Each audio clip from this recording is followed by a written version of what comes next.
বিদ্যমান সংবিধানকে জামাত অনুমোদন দিয়ে দিল।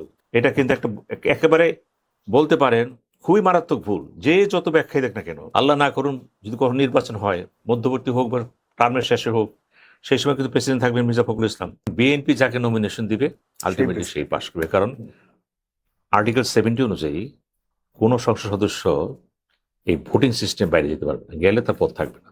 ওদের সভাপতির কারণে জামাতের এত স্পিড নেই, ওদের সব মিলা বোধহয় 90টা হবে মহিলা সিট সহ।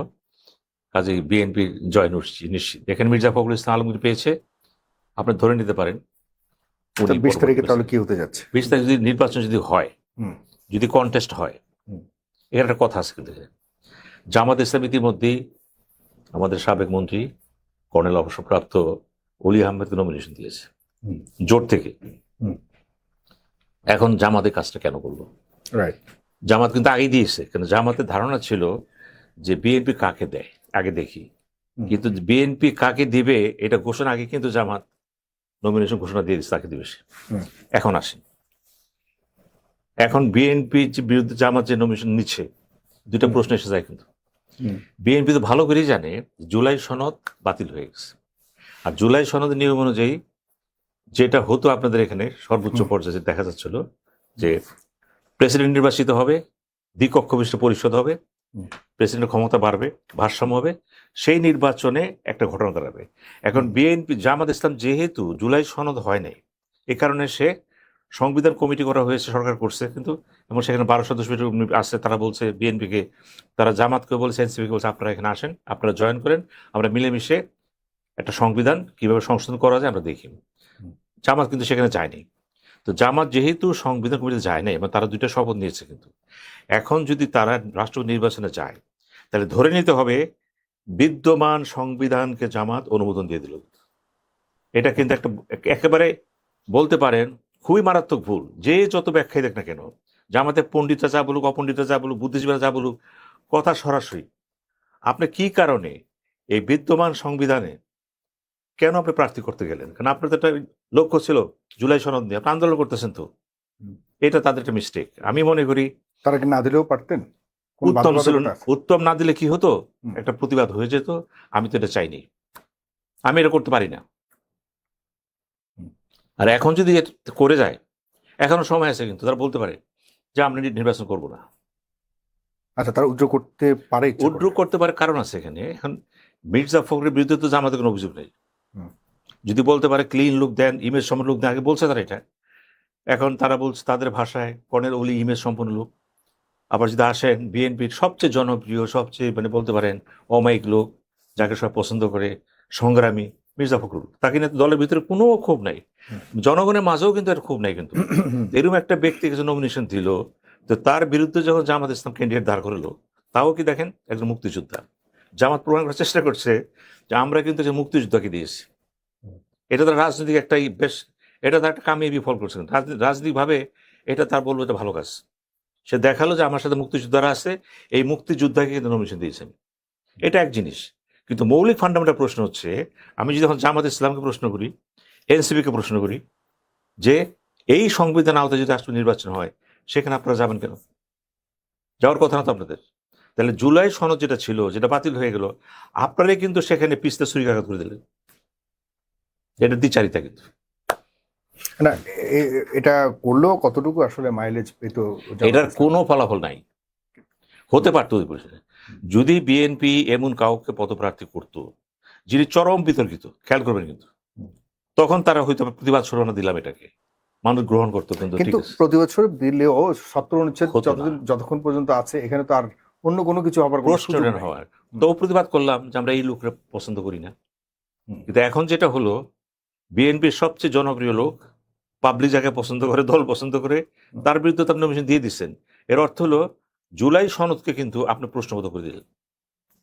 ওকে, কিন্তু প্রেসিডেন্ট হওয়ার পর প্রেসিডেন্টের পাওয়ার তেমন না থাকলেও আন্তর্জাতিকভাবে কিছু মেসেজ তো যাচ্ছে। এখানে যারা ফখরুল ইসলাম আলমগীরকে মানে সিলেক্ট করার ক্ষেত্রে কোনো ধরনের আর অন্য কোনো কিছু দেখেন? অনেক অনেক কথা বলবে, কেউ বলবে এই লবি সেই লবি, কিন্তু যে লোকটাকে করলো আলমগীর, যত লবি থাক না কেন, উনি তো সব জায়গায় গ্রহণযোগ্য ব্যক্তি।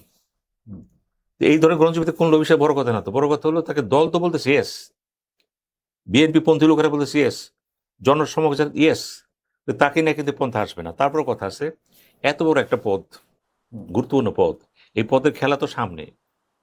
আল্লাহ না করুন যদি কখনো নির্বাচন হয়, মধ্যবর্তী হোক বা টার্মের শেষে হোক, সেই সময় কিন্তু প্রেসিডেন্ট থাকবেন মির্জা ফখরুল ইসলাম, যদি আল্লাহ তাকে জীবিত রাখে, তখন কিন্তু তার ভূমিকা আসছে।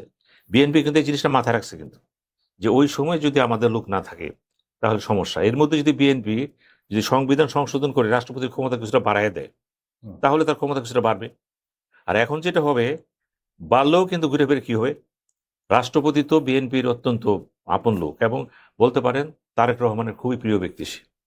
এদের মধ্যে দ্বন্দ্ব হবে না কিন্তু, কোনো ক্ল্যাশ হবে না কিন্তু, অনেকটা হিজ মাস্টার বয়স হয়ে গেছে এদের। সেই দিক থেকে কিন্তু ব্যক্তি সে ভালো, দলের লোক, কিন্তু রাষ্ট্রপতির চেয়ারে বসে হুঙ্কার দেওয়ার মতো লোক করতে না, যেটা আব্দুর রহমান বিশ্বাস করেছিলেন নাসিমের সময়।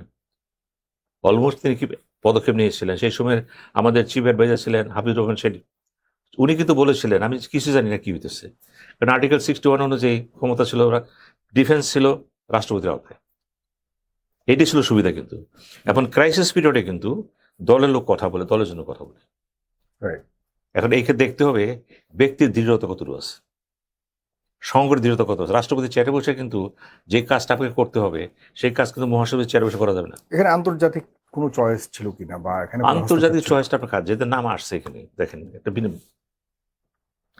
মির্জা ফখরুল ইসলাম হচ্ছে বিএনপির বয়োজ্যেষ্ঠদের মধ্যে কনিষ্ঠ, খেয়াল করবেন কিন্তু, ওখানে 80-82 বয়স সবাই। এই বয়সে কিন্তু বাংলাদেশে কেউ রাষ্ট্রপতি হয়নি, এই বয়সে রিটায়ারমেন্ট করছে কিন্তু, একবার দুবার করার পর করছে, যেমন আব্দুল হামিদ করছে, অনেকেই করছে কিন্তু। কিন্তু এই বয়সটা কিন্তু নির্বাচিত হলে কি হইতো, আপনার বয়সে 74 হইতো, আপনার 79 হতো, 70 হলে আপনার কত 75 হতো, এটা দেখার ব্যাপার আছে কিন্তু। বিএনপি একটা উদাহরণ সৃষ্টি করলো যে রাষ্ট্রপতির বয়সটা যে নিয়েছে 78 বছর বয়স, এই যে প্রথম বাংলাদেশ ইতিহাসে। এবং তিনি যখন যদি ফুল টাইম পারফর্ম করেন, তার বয়স হবে 83 বছর, 84 বছর বয়স। এবং ওই বয়স পর্যন্ত তিনি কতটুকু কার্যক্রম থাকবেন, মানে তার দৃঢ় কতটুকু থাকবে, ফিজিক্যাল ফিটনেসের ব্যাপার আছে, এগুলি মাথায় নিয়েই কিন্তু এই কাজটা করেছে। আমরা কিন্তু বারবারই কথাটা বলেছিলাম, আমি নিজেও তো রক্সতে বলেছি, ইউটিউবে বলেছি, যে এটা বয়স হবে 70 থেকে 75 ম্যাক্সিমাম। কিন্তু বিএনপি হয়তো মনে করছে মির্জা ফখরুল এই মুহূর্তে একটা কৃতজ্ঞতার ব্যাপার স্যাপার আছে, হয়তো করছে। আবার মনে করেন এখানে বাইরেতে কাকে আনবেন আপনি, বাইরেতে যার কথা আসতেছে কয়েকটা নাম আসছে, তার মধ্যে ডক্টর ইউনূস তার মধ্যে একজন। এখন ডক্টর ইউনূসকে কি বলা হয়েছে আমরা জানি না, বা তিনি রাজি আছেন তাও তো জানি না, পুরো জিনিস ডার্ক কিন্তু। কাজে এই বিষয়টা আমাদের কাছে আলোচ্য বিষয় না। কিন্তু এখানে একটা প্রশ্ন আছে, দেখুন ডক্টর ইউনূস যেহেতু ছিলেন এখানে এবং তার আন্তর্জাতিক পরিস্থিতি আছে, অনেকে মনে করছে তিনি আসলে তারেক রহমানের জন্য ভালো সাপোর্টিং থাকবে এবং একটা শক্তি এখানে দাঁড়ায় যাবে। কিন্তু এখন মনে করেন হলো না, তাই বলে কি ডক্টর ইউনূস কি কাজে লাগবে না?